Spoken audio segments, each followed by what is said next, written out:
Big Shaq's son brings home a homeless teen, not for help, but for truth. One sketchbook, one silent dinner, one moment that makes the legend rise from silence. What Big Shaq sees in that boy shatters more than comfort. It shatters legacy. And when the world watches for judgment, Big Shaq delivers something no one expected, and everyone felt. Before we deep dive into this interesting story, subscribe to our channel, and tell us where are you watching from. Share in the comments below. Whispering Pines wasn't marked on many maps, but everyone in the city knew what it meant. A lush, manicured enclave tucked behind stone walls and vine-covered gates. It was where the city's giants went to rest. CEOs, athletes, retired senators, and there, in a house that looked more like a modern fortress than a home, lived the most recognizable figure of them all. Shaquille O'Neal, known to the world as Big Shaq, but to the neighbors, simply the quiet giant at the end of the lane. He didn't speak much these days. He smiled at the mailman, waved to the kids riding bikes on Saturday mornings, and donated generously to the church his mother still attended. To the outside world, he was what every man hoped to become: wealthy, respected, untouchable. But inside those glass-paneled walls, there was a stillness that felt heavier than peace, the kind of quiet that carries memory. Shaq wasn't alone. His 17-year-old son, Julian, lived there too. Smart, athletic, polite, the kind of teen that made teachers nod in approval, and strangers smile. But lately, even Shaq had noticed a shift in the boy. It wasn't dramatic, just distant. Julian had stopped spending time on the home court. Shaq had custom built for him, the one with engraved initials and imported hardwood. He no longer asked about Shaq's stories from the league, and he often disappeared right after school, saying he had projects, meetings, obligations, the usual. Shaq didn't press. He never had. He believed in letting people grow into their own truths. But he observed, and what he saw lately unsettled him. Not because Julian was doing anything wrong, but because of how quietly he was doing it. There were new clothes in the laundry that didn't belong to either of them. A scuffed duffel bag briefly seen in the mudroom, then gone. Muddy footprints that didn't match Julian's size. Little things. Each one whispered of someone else in the picture. Someone Shaq hadn't yet seen. It was on a cloudless Thursday afternoon that something shifted. Shaq had just returned from a charity board meeting downtown. He wasn't in a rush. He never was. As his black SUV rolled through the gates and crunched onto the gravel, he noticed Julian in the backyard, sitting by the pool, headphones on. Next to him sat a boy Shaq had never seen before. Thinner, darker, wiry. Something about the kid's posture was both alert and exhausted. They were sharing something on Julian's phone, laughing softly, and then the boy leaned back and looked toward the sky, not like someone relaxing, but like someone memorizing the shape of the clouds, just in case he never saw them again. Shaq didn't approach. He didn't ask. He simply went inside. But that image, Julian and the stranger, laughing as if they shared a world Shaq didn't belong to, stayed with him. And when Julian finally came in that evening, mumbling something about homework and shutting his door without a glance, Shaq stood in the hallway longer than usual, listening to the muffled sounds of music and laughter on the other side. That night he found himself in the media room, alone, flipping through an old binder of photos. There were images of his rookie years, the championship parades, charity events, his wedding, and then the years after, quieter ones. He stopped on one photo, a young Julian, maybe 7, sitting on Shaq's shoulders at a rally against school closures in West Ridge. Julian had been smiling then, his small fist raised in solidarity with the crowd. That was the last time Shaq remembered taking him to that part of the city. He closed the binder. The next morning, Julian was already gone by the time Shaq came down for coffee. The housekeeper hadn't seen him leave. His bed was made, but Shaq knew, wherever the boy had gone, he hadn't gone alone. There was something poetic about it. The son of a man who once towered over the league, now disappearing into the corners of the same city his father had tried to shield him from. Shaq wasn't angry. Not yet. But he was curious. Curious about where the fault lines had formed between them, and what was waiting on the other side of those city gates. By midday, Shaq stood outside in the same backyard where he'd first seen the boy. The air was still. The trees whispered like they knew something he didn't. And as he looked toward the horizon, toward where the city throbbed and pulsed just beyond the hills, he felt the first trace of something he hadn't felt in years. A shift. Not in the wind. Not in the weather. but in his own house. Westridge wasn't the kind of place featured in real estate brochures. It sat on the edge of the city like an unfinished sentence, rough, cracked at the edges, and filled with memories most people chose to forget. Once it had been alive with music spilling out of barber shops, and local kids tearing up makeshift basketball courts with second-hand shoes and big dreams. But now it felt like a neighborhood on mute. The laughter had quieted, the buildings leaned with age, and the courts, the same ones Big Shaq had helped build a decade ago, stood lonely, half forgotten by the city that once praised them. That's where Julian went. Not once, not twice. Over the span of weeks, the place became his after-school ritual. He left the manicured safety of Whispering Pines and found himself returning again and again to those cracked courts. The first time he went, he told himself it was curiosity, a strange pull, maybe even guilt, but by the third time, it was more than that. There was something about the silence in Westridge, a kind that felt more honest than the polished perfection back home. That's where he first saw him, sitting near the base of the old scoreboard tower, head down, scribbling into a bent sketchbook, with the intensity of someone trying to escape their own mind. The boy had a wiry build, probably 16, wearing a jacket 2 sizes too big, and sneakers that looked like they had walked 100 miles too far. He had one of those faces that made you look twice, not because it was striking, but because it held something unspoken, like he'd seen too much and was waiting for someone to ask about it. Julian didn't. Not that day. But he went back. He played ball on the opposite end of the court, letting his sneakers echo through the hollowed-out silence. The boy barely looked up, but Julian noticed he watched, carefully, like he was measuring something. A week passed before either of them said a word. "Ball's flat," the boy said one afternoon, still scribbling, not looking up. Julian glanced down. It was true. He'd been too distracted to notice. "You got a pump?" Julian asked, half smiling. "No," the boy replied, this time looking up. "But there's a place down the block. You ask nice, they might let you use one." That was their first exchange. No names, no small talk. But it stuck. Julian returned the next day, ball fully pumped. He played like he meant it. The boy watched from his usual spot, sketchbook open. Eventually Julian rolled the ball in his direction, casual, like it had slipped. The boy caught it in one hand and gave it a spin. His form was solid, his style, raw, but it was clear he'd played once, maybe even been good. They shot around for a while. Still no name. The next day Julian brought an extra Gatorade and tossed one his way without a word. It was accepted with a nod. The day after, a granola bar. Then finally, 3 weeks in, the boy said, "Rico." Julian nodded.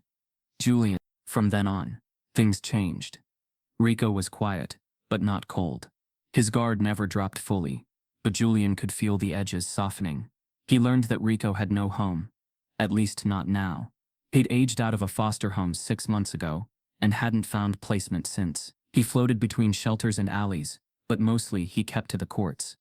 The rec center behind them had a busted door, and he slept behind it under a slanting roof that offered just enough cover from the rain. He had a backpack with a few shirts, a half-broken phone with no service, and the sketchbook he treated like it was worth more than gold.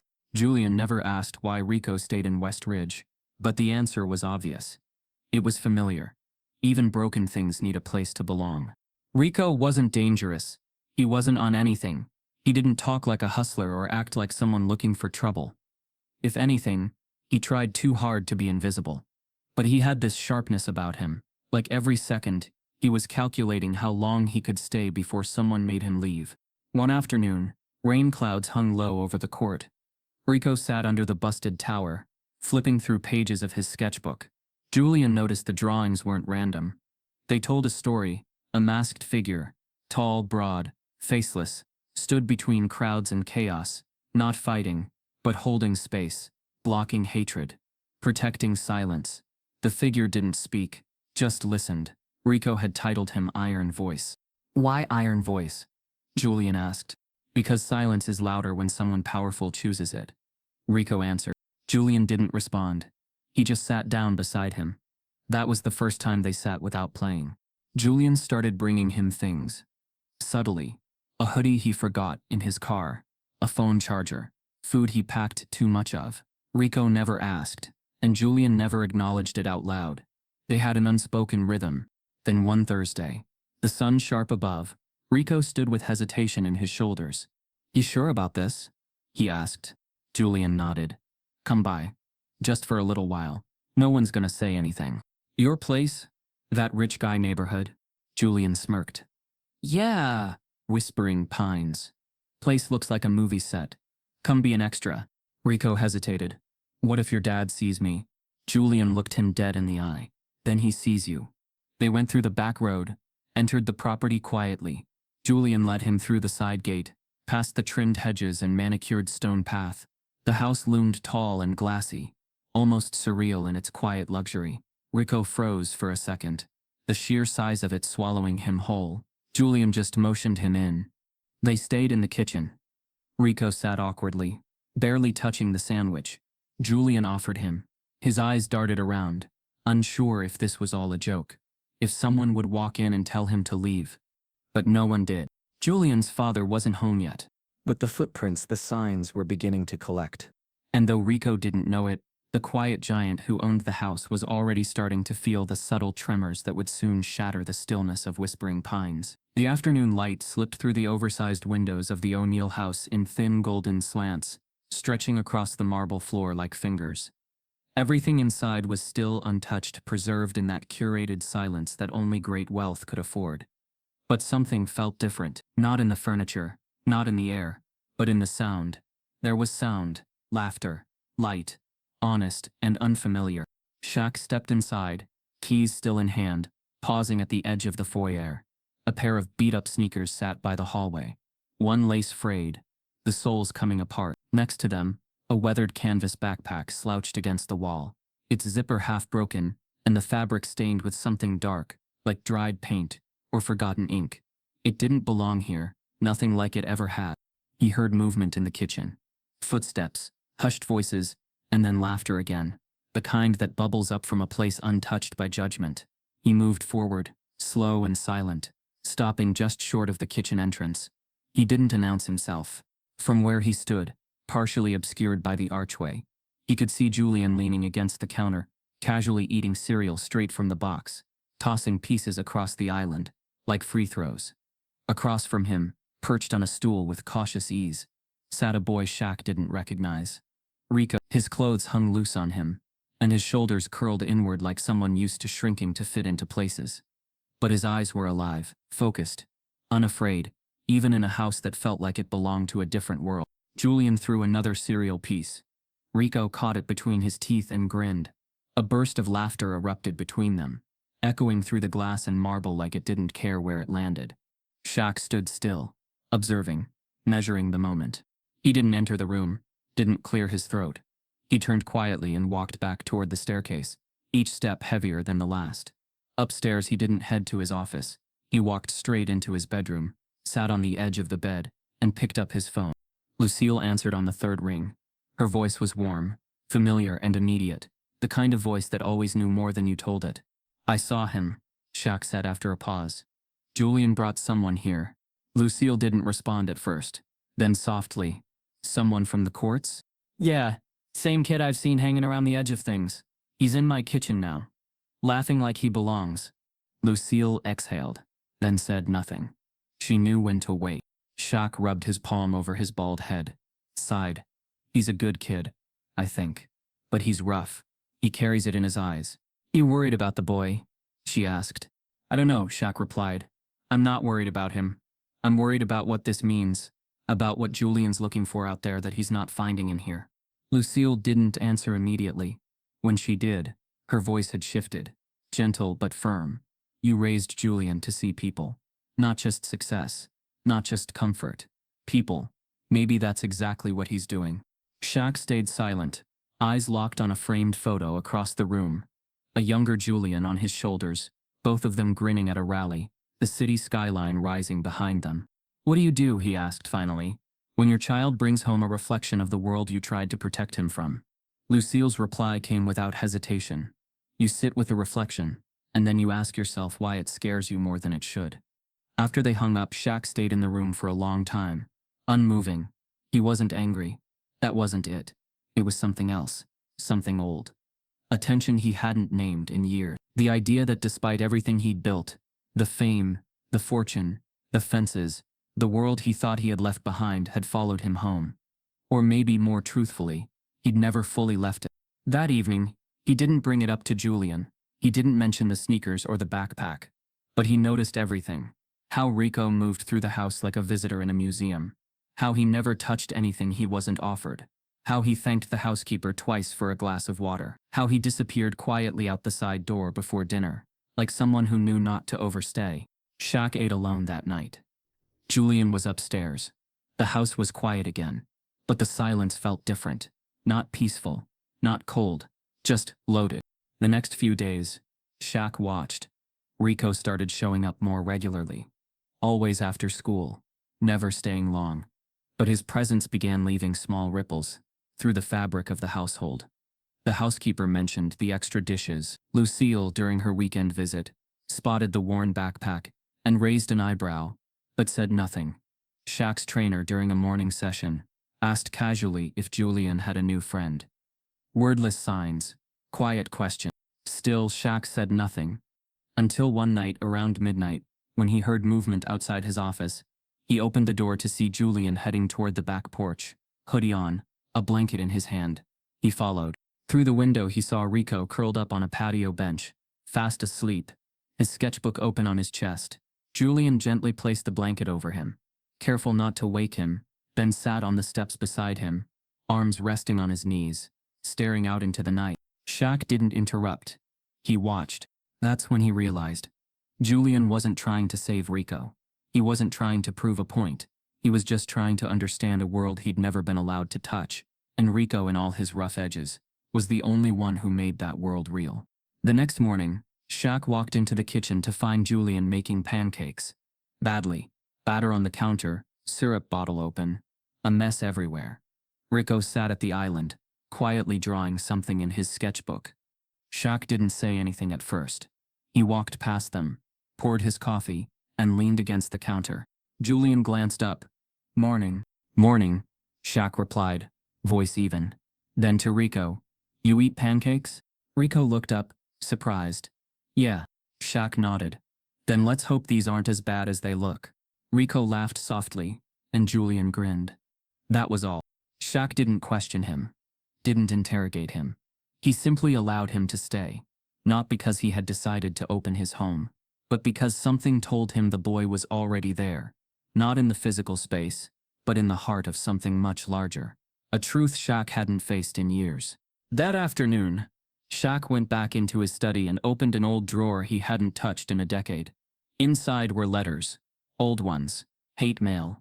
Threats. Slurs scribbled across torn pages from a time when he wasn't Big Shaq the mogul, but just a big black man who scared people for existing. He held the letters in his hands for a long time.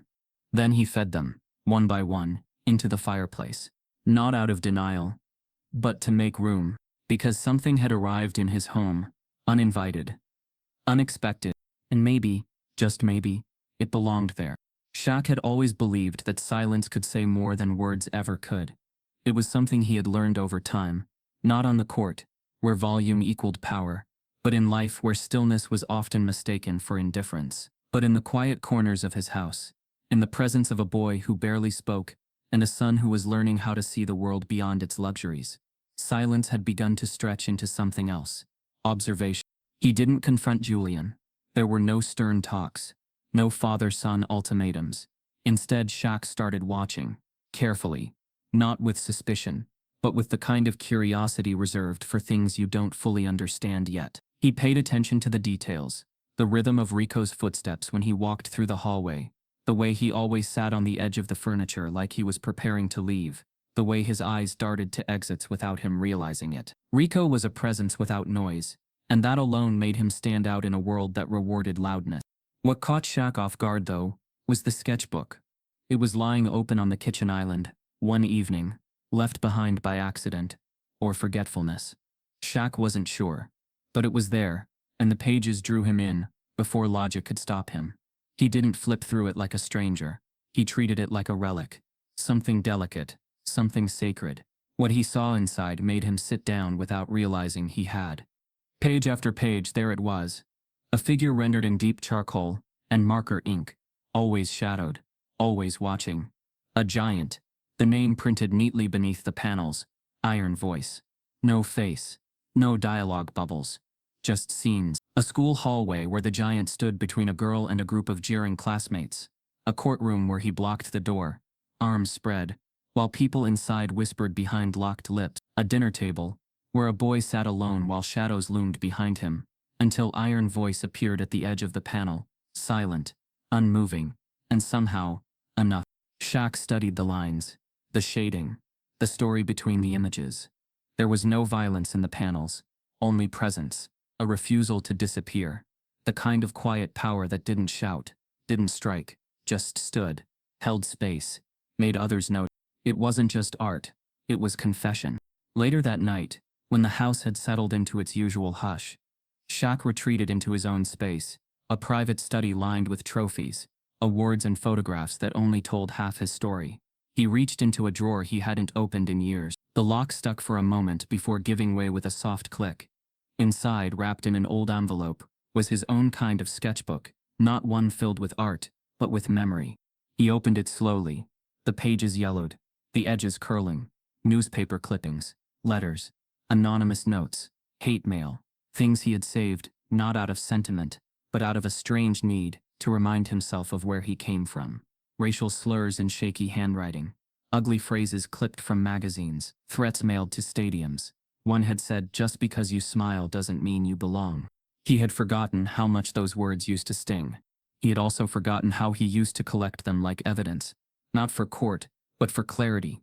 To remind himself that even at the top, he wasn't immune, that silence had become his armor, not his weakness. And now, all these years later, here was a kid sleeping under his roof, drawing his truth in thick lines and muted colors, creating a superhero who saved the world without lifting a fist. A kid who had nothing, but still chose to speak through story. Shaq didn't sleep much that night. He sat by the window, sketchbook in lap, watching the moonlight wash over his backyard like spilled silver. For the first time in a long while, he felt the weight of his own past pulling him towards something he hadn't wanted to face. The reality that success hadn't erased what shaped him. It had just allowed him to hide from it. The next morning, Rico was already at the table, toast in hand, eyes fixed on another blank page. Julian was upstairs, music leaking through the ceiling. Shaq poured his coffee slowly, letting the silence stretch. He nodded toward the sketchbook. "You always draw like that?" Rico looked up, startled. He hadn't expected to be addressed directly. "Since I was little. It just sticks better than words." Shaq nodded. "You ever show it to anyone?" "Not really. Most people don't get it." Shaq took a sip, studying the boy. "I think I do." Rico gave a faint smile. "Julian does. He's always been good at seeing people," Shaq said. There was no reply. But there didn't need to be one. That weekend, Shaq made a quiet call. No announcements, no big gestures, just a call to someone he trusted, a woman who ran an art therapy program downtown. Someone who knew how to turn sketches into scholarships, comics into community. He didn't tell Julian. Not yet. He wanted to see if the story could unfold on its own first. That same afternoon, he found another page from Rico's book, tucked between the cushions of the sofa. This one was different. The giant stood in front of a tall glass house. A boy behind him, a crowd on the other side of a fence, staring in. But the fence was fading. Not broken, just fading. The boy had his hand on the giant's back, as if steadying him, or being steadied. Shaq traced the lines with his eyes. The glass house looked eerily familiar. Maybe that was the story they were all part of now. A silent protector, a watchful son, and a house learning to make space for something real. There were no speeches, no declarations, just glances, gestures, sketches, unspoken stories told with every movement. Shaq returned the sketchbook to the island without a word. He didn't need to say anything. Rico already knew he'd been seen. The dining room had never hosted tension like this before. Usually when Shawnee visited, things were civil, even light. She and Shaq had learned, over the years, how to navigate their differences like seasoned pilots flying through predictable turbulence. But tonight was different. Tonight, there was someone new at the table. Someone who didn't belong to their past or their shared understanding of the world. Rico. The table was set for 4. Silverware perfectly aligned. Candles flickering politely. The kind of dinner Shawnee always insisted on when she visited. Formal, structured, controlled. Julian sat next to Rico, angled slightly toward him, like a shield. Shaq sat across from them, his hands resting flat on the table, his eyes observant but unreadable. Rico looked uncomfortable the moment he sat down. Not because of the food, which he barely touched, or the room, which overwhelmed him, but because of the attention. Shawnee, polite as ever, was asking questions with a smile that didn't quite reach her eyes. "So Rico," she said, spooning quinoa onto her plate. "Julian tells me you're staying in the city?" Rico nodded. "Yeah, for now." "School?" "Not at the moment." "Family around?" Rico hesitated, then shook his head. Shawnee smiled again, but this time with a sharp edge. "It must be interesting, being in a house like this." Julian's jaw twitched. Rico gave a polite smile, eyes dropping back to his plate. Shawnee pressed on, her voice smooth. "I mean, it must be quite a change, coming from wherever you came from. Not everyone adjusts well to this kind of environment. All this structure, routine." Julian's fork clinked against his plate, louder than necessary. Shaq didn't speak. Shawnee picked up her glass. "I suppose it's good for you, though. Exposure, right? It can really open someone's mind being around a different class of people." The air shifted. Rico set down his fork. He didn't say a word. He didn't need to. His silence said everything. He looked at Julian, nodded once, and stood up. "Excuse me," he said softly. And then he left the table. Quietly. No drama. Just gone. Shawnee watched him go with a raised brow, as if confirming something only she understood. "I was just making conversation," she said lightly, sipping her wine. Julian stood up, barely controlling himself. "No, you weren't." Shawnee blinked. "Excuse me? You weren't making conversation. You were testing him, poking him like he's some kind of science project." Shaq remained seated, still silent. Shawnee's tone hardened. "Julian, you don't know what you're talking about. I was being polite." Julian stared at her, breathing hard. "He's smarter than all of us in this room, and you made him feel like dirt." Shawnee scoffed. "I didn't say anything rude. I didn't insult him." "You didn't have to," Julian snapped. "You coded it, dressed it up, and then acted surprised when it stung." Shawnee turned to Shaq then, eyes narrowing. "Are you going to say something here?" Shaq looked at her, calm, controlled, but his voice didn't come. He held her gaze, then slowly turned to Julian. "Go check on him," he said softly. Julian stared at his father for a moment, disappointment clouding his face. Then he left. The room was still again. Just Shawnee and Shaq. She set her glass down a little too hard. "You've changed." Shaq didn't answer. He reached for his napkin, folding it deliberately. Then finally, he spoke, but not the words she expected. "He drew something the other day," he said. "A superhero called Iron Voice. Doesn't fight, just stands where people don't want him. Doesn't speak unless it matters." Shawnee frowned. "What does that have to do with this?" Shaq looked at her. Not with anger, but with disappointment. A quiet kind of disapproval that was heavier than yelling. "Sometimes we don't speak," he said, "because we're trying to see the whole picture." She stared at him, unsure whether she was being accused or dismissed. Shaq stood slowly, pushing his chair in. "You can stay in the guest room, or head out tonight. Up to you." And then he walked away. Upstairs, Julian sat on the floor outside his room. Rico was inside, headphones in, sketchbook open, pencil moving across the page with precise control. Julian didn't knock. He just waited. After a few minutes, the door opened slightly. Rico looked at him. "She was trying to remind me I don't belong," he said quietly. Julian shook his head.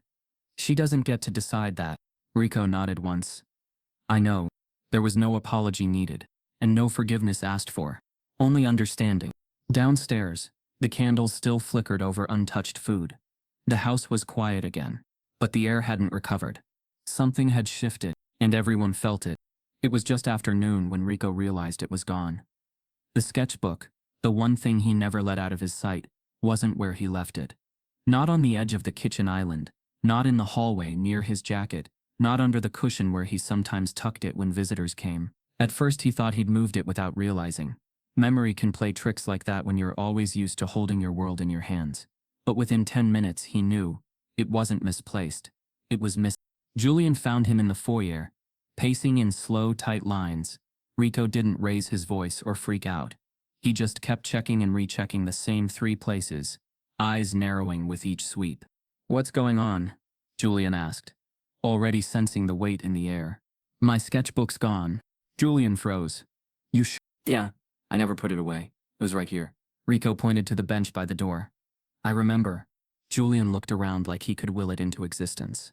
Then his eyes cut toward the hallway, toward the laundry room, toward the service quarters. "When's the last time you saw it?" Yesterday evening, before dinner. "I was sketching while you were on the phone upstairs." Julian's mind ran ahead. Only a few people had been in the house since then. The housekeeper, Maria, the gardener, maybe the mail guy, but he never came past the front door. He turned sharply. "I'll ask Maria." Rico held up a hand. "Wait." But Julian was already moving. He found Maria folding linens near the back stairwell and went straight in. "Did you move Rico's sketchbook?" She looked up surprised. "What book?" "Sketchbook. It was by the bench. Now it's gone." "I didn't touch anything, Julian. You know I wouldn't." "Then where is it?" he snapped, louder than he meant to. "It doesn't just disappear." Her expression shifted. A tight breath caught in her throat. "I do my job with respect. Maybe check your own room." Julian stood there, jaw locked, heart pounding. Rico's words from the dinner came back to him like an echo. She was trying to remind me I don't belong. And now here he was, turning into the same thing he hated. Shaq appeared at the hallway's end. Having heard enough. "Julian," he said low and calm. Julian turned. "His book's gone." "I know," Shaq said. "Come with me." But Shaq didn't repeat himself. They drove without music. The SUV moved through familiar streets, away from polished neighborhoods and curated perfection, toward the quieter blocks where stories didn't come with headlines. Shaq's face stayed neutral, but Julian knew he was thinking, calculating. They pulled up to West Ridge Court. The same cracked pavement, the same leaning hoop. The place hadn't changed. Shaq parked, got out, and stood by the rusted chain-link fence. Julian followed, unsure why they were here. The air was dry, the wind steady, the court empty. Shaq looked out over the concrete. "This is where I used to come when the league got too loud. When I didn't know who I was off the court." Julian stayed quiet. Shaq continued. "People think I had it easy.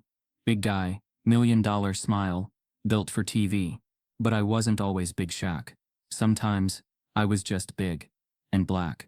And that scared people more than I'd like to admit." He paused, hands in his pockets.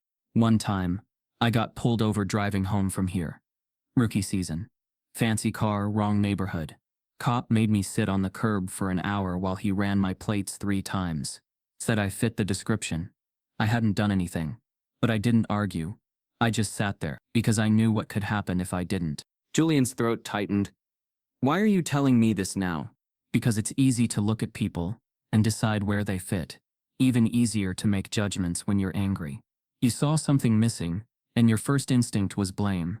You saw what wasn't there, not who was." Julian looked down. The guilt was immediate. Sharp. "I didn't mean." "I know," Shaq said, placing a hand on his son's shoulder. "But good intentions don't erase impact." They stood there for a while, watching the wind move debris across the court. Then Shaq turned and walked back toward the car. Julian followed, quieter now, thinking of Maria's face. The way it had stiffened when he accused her. Thinking of Rico, of his silence when Julian stormed off. Thinking of how fast trust can break when fear gets loud. When they got home, the house felt different. Still, but not peaceful. Rico sat on the back porch, sketching on a blank page with a mechanical pencil, his strokes slower than usual. Julian approached cautiously. "I'm sorry," he said. "I jumped too fast. I accused someone who didn't deserve it." Rico didn't look up. "I'm used to people thinking I stole something." Julian flinched. "I didn't think that." Rico glanced up. "Didn't you?" Julian had no reply. Just a quiet breath, and a seat beside him. Inside, Shaq found Lucille in the living room, sipping tea like she'd been waiting. She looked up with that calm wisdom that had always unsettled him. "You knew, didn't you?" he asked. She smiled. "It's getting framed." Shaq blinked. "The sketchbook?" She nodded. "Saw it lying around. The boy doesn't have much, but that book, that's art. That's legacy. I figured it deserved to be treated like it mattered." Shaq let out a slow exhale. You could have told someone. I wanted it to be a surprise. Thought it'd be nice to give him something he wasn't expecting. Something safe. Something preserved. Shaq gave her a look, not annoyed, but tired. We had a situation. I know, she said simply. Maybe that's part of the surprise. Later that evening, Lucille handed Rico a flat, wrapped package. He opened it carefully, eyes scanning every corner before lifting the frame in his hands. Inside was the sketch he'd done, of Iron Voice in front of the glass house. Beneath it, in thin script, was written, "Power doesn't need to be loud. It just needs to stay." Rico didn't speak. Julian watched him closely. Shaq stood nearby, arms folded. And for once, no one tried to explain the moment. It simply was. And maybe that was enough. It started with a blurry photo. Rico, backpack slung over one shoulder, walking behind Shaq through the side gate. The image wasn't meant to be seen. Captured from a neighbor's upstairs window, zoomed in and grainy. It hit a niche blog first, then a gossip account. Within 24 hours, the headline exploded across feeds and timelines. Shaq adopts street kid. Mystery teen living in NBA legend's mansion. By the time Julian saw it, it had already been reposted with fire emojis, dissected in Reddit threads, and injected with commentary that had nothing to do with truth and everything to do with projection. Some called it inspiring. Others accused Shaq of orchestrating a PR stunt. But the loudest voices didn't hide behind suggestion. They leaned into it, ugly and direct. Watch him end up on the news when that guest steals something. This is what happens when rich people forget where the line is. Another charity case for social credit. Gross. Julian sat on the edge of his bed, fists clenched, phone screen glowing with the weight of the world's cruelty. Downstairs, Rico hadn't said a word. He saw the story too. How could he not? His name wasn't in it, but his face was. That was enough. Shaq remained still. He didn't make a public statement. Didn't call his lawyer. He turned off his notifications and told his team to ignore the storm. But inside he was calculating, measuring the fire as it grew around his house, around his son, around Rico. The first reporter showed up that evening, a woman in heels with a smile sharp enough to cut glass. She stood just outside the front gate, camera crew flanking her, waving toward the intercom like they were calling for a pizza. "Just looking for a statement, Mr. O'Neill. Anything you can tell us about the boy?" Shaq didn't answer. The next morning, 3 more vans arrived. Then 5. A drone hovered briefly above the property until Shaq's security team forced it down. The gates were closed. But it didn't matter. The world had decided this story was theirs now. Inside, the air turned heavy. Rico moved quieter than usual, retreating to corners of the house where cameras couldn't see. His sketchbook stayed closed, his appetite gone. Julian hovered near him constantly, tense and protective, but nothing helped. On the 3rd night after dinner, Rico stood by the back window, arms folded, watching the gate from a distance. The porch light hit him at an angle, casting his shadow against the hardwood like a memory trying to disappear. Julian walked in. "They'll get bored. Move on." Rico didn't respond right away. His voice was low when it came. "This isn't about boredom. It's about the way people already decided who I am." Julian stepped closer. "You haven't done anything wrong." "I don't have to," Rico said. "I just have to be here." Julian's anger boiled up again, the unfairness cutting deep. But before he could answer, Rico turned. "I should go." Julian blinked. "What?" "I've been here too long. It's not fair to you. Or your dad. I didn't ask for this attention." "You didn't ask for anything." "That's the point," Rico said. And look how fast everything twisted. Upstairs, Shaq stood at the railing, listening. He didn't need to see their faces to understand the conversation. He knew that voice, that tone. He'd heard it in himself years ago when fame clashed with identity and survival meant staying silent. Later that night, after the house settled into sleep, Shaq walked into his private media room. He sat down, adjusted the small camera in front of him, and hit record. There was no script, no PR spin. Just him, in a hoodie, looking into the lens like he was speaking to no one and everyone. "I wasn't always this guy. This house. This gate. This life. Before all that, I was just a big kid from Newark. Didn't come from much. Had to learn quick that being big and being black meant people already had a story written for you before you opened your mouth." He paused. Let the silence stretch. "I met a kid recently. No fame, no platform. But he reminded me of someone I used to be. Not because of his struggles, but because of how he carries himself. How he doesn't ask for pity. How he just wants space, to breathe, to be. He leaned forward, elbows on his knees. I didn't bring him here to fix him. Or to save him. I brought him here because I saw something honest. And in all this noise, I realized I'd been forgetting who I used to fight for. He ended the recording there. No hashtags. No campaign. He never posted it. Just saved it. One copy. For Julian. One copy. For Rico. The next morning he left them both on the kitchen counter in separate envelopes. Julian opened his first, watched it in full, said nothing, but kept the file. Rico hesitated, but eventually opened his too. When it ended, he sat in silence for a long time. Then, for the first time in days, he opened his sketchbook. That afternoon, the front gate opened for someone new. Not a reporter, not a photographer, a courier with a brown package. Inside, a small digital pad, a stylus, a note. Every story deserves to be told with the right tools. Keep going. Rico stared at it for a long time, then picked it up. Slowly, deliberately, he began to draw again. Not because the world stopped judging, but because he no longer needed its permission. The idea hit Julian like a spark in the middle of silence. It wasn't loud, it wasn't revolutionary, just simple, urgent, and right. While the media roared outside their gates in opinions scattered across timelines like wildfire, Julian watched Rico retreat into himself again, quiet and folded, like someone trying to unlearn the little bit of trust he'd allowed himself. That's when Julian knew he had to shift the lens, not just for Rico, but for everyone. He didn't tell his father, not because he feared disapproval, but because this one needed to happen without filters, without Shaq's influence softening the edges. Julian wanted the raw truth of it, and the place he knew had to mean something. Not a gallery, not some artsy urban center. No, it had to be under the bridge, the same one that shaded Rico's sleep on cold nights, the same that overlooked the broken court where they first met. That place wasn't just backdrop, it was the origin, the unseen canvas. It took 2 weeks, quiet calls, digital mock-ups, late-night runs to the print shop. He didn't need funding, just the right people.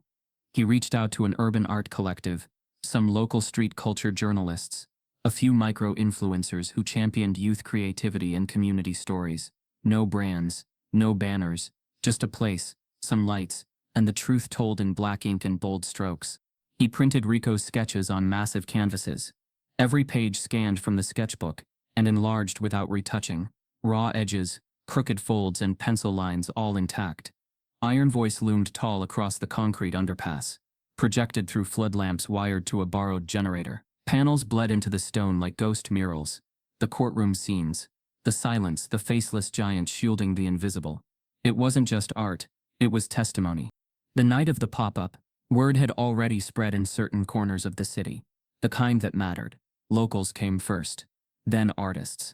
Then the press. Curious, hesitant, unsure if this was a real thing or just a stunt. But when they got there and saw the shadows of Rico's world towering above them, they stayed. They fell quiet. Rico didn't know, until Julian brought him there. It was late. Already buzzing. Strangers moving gently through the space, like a vigil, their heads tilted toward drawings that demanded stillness. Rico stood at the edge, frozen. He didn't move for a long time. He just stared at the wall, at the version of himself he had drawn into a myth, now 10 feet tall and impossible to ignore. Julian stepped beside him. "This is yours." Rico's voice cracked. "You did this?" Julian nodded. "I just lifted it. You built it." Rico walked slowly, the crowd parting like instinct. They didn't know who he was, not all of them, but something about his posture told them he belonged. He stopped in front of the centerpiece, iron voice standing in front of the glass house, the boy behind him, the crowd on the other side of the fence dissolving into empty lines. His eyes filled but didn't spill. He just nodded once. And that's when Shaq arrived. He didn't say a word. No security detail, no entrance, just him, walking under the same bridge where his son now stood alongside a boy who had once been invisible. He stopped at the edge, hands in his jacket pockets, head tilted toward the concrete. Julian saw him first. For a moment, their eyes met across the space. No surprise, no panic, just understanding. Shaq moved quietly through the crowd, looking at each panel the way a man might look at old journal entries. His face didn't shift much, only his breath, a little slower, a little heavier. He stopped in front of the final piece, a full-page sketch of Iron Voice, and the boy seated on a rooftop, their backs to the city, a quiet night surrounding them. A woman with a mic approached cautiously. She was a local reporter, not a national name, but with a following in the community. She stepped beside him, careful not to intrude. "Mr. O'Neill," she said gently, "would you mind answering one question?" Shaq looked at her, then back at the wall. "Depends." She nodded. "Why support this? A kid like this, with everything going on?" He didn't hesitate. "Because someone once supported a kid like me. That was all." She didn't ask more. She didn't need to. Shaq turned and walked toward Rico. They stood side by side, neither looking at each other directly, just standing. Just being. "I saw the video," Rico said softly, not facing him. Shaq nodded. "I meant every word." Rico exhaled. "It doesn't fix everything." "I know," Shaq said. "It's not meant to." They stood in silence as people moved around them. No camera crews shoved in, no autographs, just quiet respect. Later that night, Julian climbed onto the edge of the underpass wall and looked out across the lit street. He wasn't thinking about followers or feedback. He was thinking about how art could change perception faster than speeches ever could. A kid with a skateboard rolled up beside him. "You know who made all this?" Julian smiled. "Yeah, I do." The kid stared at the wall, then nodded. "It's dope. Feels real." Julian didn't say anything. He didn't need to. Somewhere behind him, Rico began sketching again, right there under the bridge, with the new digital pad in one hand, and the old pencil in the other. He worked by streetlight, mixing past and future into something only he could see.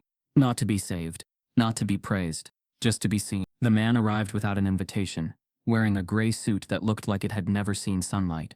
His tie was perfectly knotted, shoes too polished for the street he stood on, and a government badge clipped to his belt like a silent threat. He didn't knock on the main gate. He spoke into the intercom once, dropped Shaq's full name, and was buzzed in under the assumption he was someone official. Because he was. Shaq met him at the front door, eyes narrowing, posture tall but calm. The man introduced himself as Mr. Langley, his tone clipped and impersonal, like someone trained to speak with authority but not humanity. "I'm here about the boy," he said flatly. "Rico." Julian, standing a few feet behind, instinctively stepped forward. Shaq held up a hand without turning around. "What about him?" Shaq asked. "There appears to be a discrepancy," Langley continued, flipping open a slim leather folio. "Rico was previously in the juvenile system.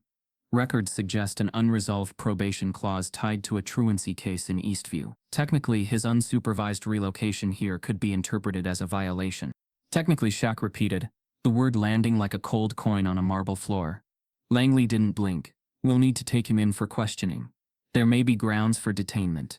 Just until the paperwork clears." "No," Julian said, stepping fully into view. Shaq didn't stop him this time. He simply spoke, voice low and firm. "You'll do nothing without a court order." Langley didn't argue.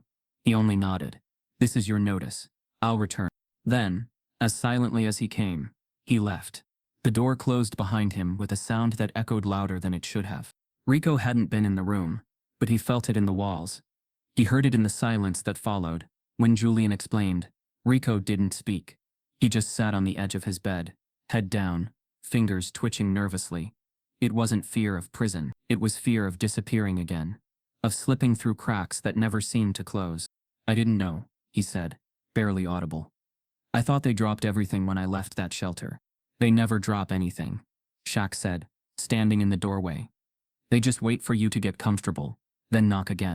That night, the house didn't settle like it usually did. Even Lucille, who had come over for dinner, stayed longer than planned, her eyes flicking toward Rico every few minutes, as if waiting for something unspoken to collapse. But Shaq didn't crumble. He didn't panic. He made 2 calls.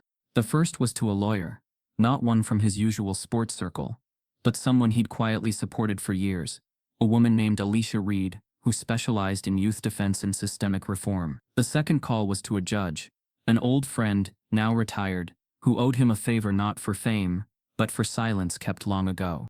He didn't tell Julian. He didn't tell Rico. He just acted. The legal process moved fast. The urgency worked in their favor. Rico had no criminal record beyond the truancy charge. No infractions, no arrests. Just one missed court date at 16 that had left a ghost in the system. Alicia filed the petition. Shaq signed the forms. The motion for temporary guardianship was pushed through quietly under seal.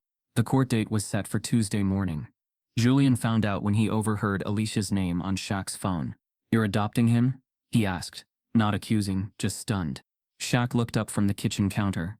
"I'm making sure no one can take him." Julian blinked. "Why didn't you tell us?" "Because some things are better done in quiet," Shaq said. "Noise doesn't always help." The courtroom was small, plain, and almost too quiet. The kind of room that made you feel like the walls were listening. Rico sat beside Alicia, dressed in clean jeans and a button-up shirt. Julian had lent him. His hands shook under the table, but his face stayed calm. Julian sat behind them, back straight, eyes locked on the judge. Shaq stood when called. He walked to the center, his size filling the space in a way that made even the bailiff adjust unconsciously. The judge, a sharp-eyed woman with years of fatigue in her stare, nodded for him to proceed. "I'm not here because I want to play hero," Shaq began. "I'm here because I know what it feels like to be looked at and not seen." Rico's been through things most adults wouldn't survive, but he didn't break. He created. He drew a way out. That takes strength, the kind most people miss because they're too busy counting records instead of reasons. He paused. No notes. No script. "I've spent my life building things, courts, foundations, homes, but none of it means anything if I can't protect one kid who found shelter under my roof." He looked at Rico. "I'm not asking for a title. I'm offering permanence." The room held its breath. The judge looked down at the paperwork. Her gavel sat untouched. She leaned back, folded her hands, and said quietly, "Mr. O'Neill, you're not just big in size." Then she signed. And just like that, it was done. Outside the courtroom, Rico didn't cry. He didn't speak. He just leaned his shoulder into Shaq's arm and stood there for a moment longer than usual. Julian watched them both, realizing for the first time what it meant to build something you didn't need to announce. Not a home. A harbor. The first edition sold out in 6 days. Shaq ordered 100 copies and mailed them out. No press release. Just brown envelopes, with no return address. One went to the office of the man in the gray suit. Another to a youth center in Eastview. One to the courthouse, care of the judge who'd signed the guardianship. He gave the first framed copy to Rico. It now hung in Shaq's study. The room looked different now. Less like a legacy exhibit, more like a lived-in library. The trophies remained, but they shared space with other things.